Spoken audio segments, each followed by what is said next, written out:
Hulk Hogan is launching his own THC and CBD brand with the same company behind Ric Flair Drip. Not only will the new venture focus on THC and CBD products, but also functional mushrooms. The brand aims to provide a safe and holistic approach to health and wellness, offering natural alternatives to conventional medications. Throw some of those Hulk Hogan vitamins from the 80s in there. It'll get you big and strong. Hogan was on the MMA Hour on Wednesday with his business partner to promote the new venture, and Ariel Helwani asked him about his past racist comments.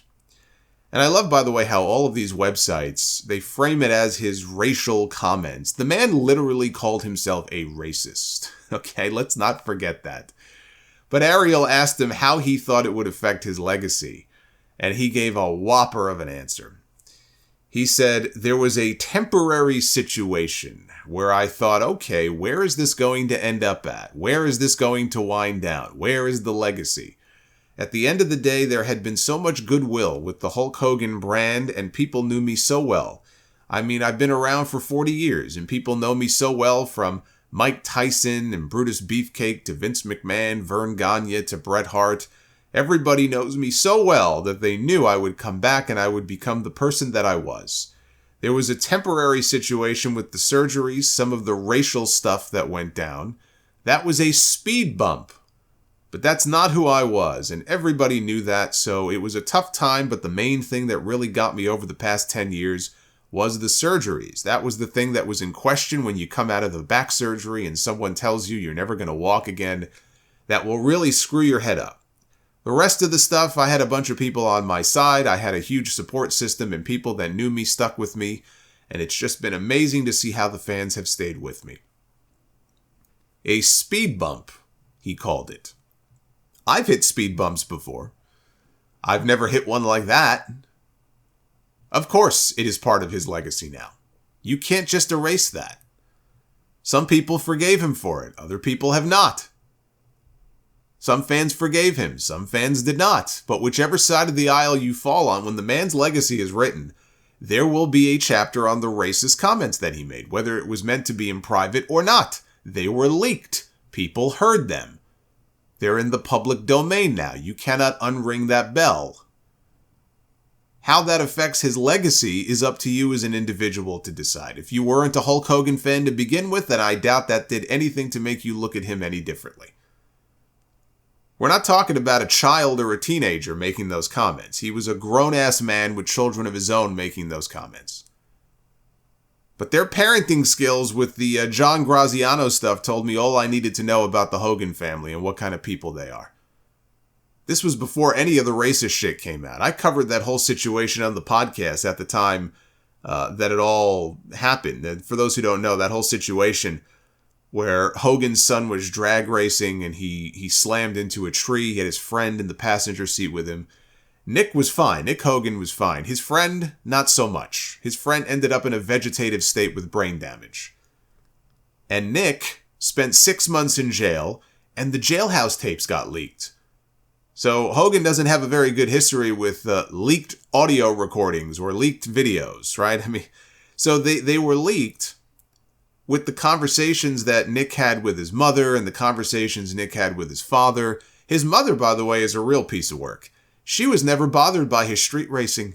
She actually thought it was cool.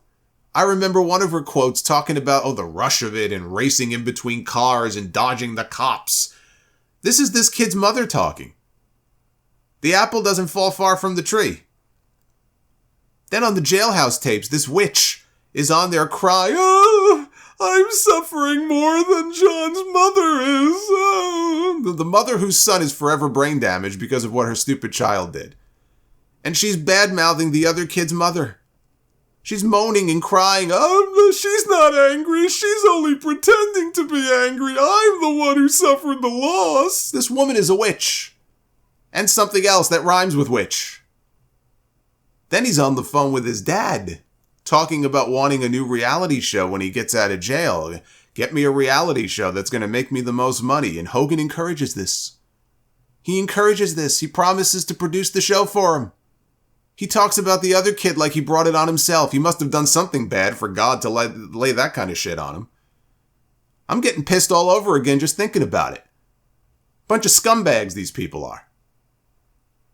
When Ariel asked him about having one more match, since Hogan never had a proper retirement match, Hogan said that Shane McMahon pitched the idea of them wrestling each other at WrestleMania this year. He said, Shane McMahon called me. He goes, "You got one more in you, old man?" I said, "Take it easy with the old man stuff, brother." I said, "What do you want me to do?" He goes, "All you got to do is stand in the middle of the ring and I'll come to you." Yeah, he'll come to him. Let's say they did do something this year. When Shane's leg buckles and he collapses to the mat, what would Hogan have done? What could Hulk Hogan physically even do at that point? Can he even get down on the mat to cover him for the pin? Would he be able to get back up? At least Snoop Dogg dropped the people's elbow.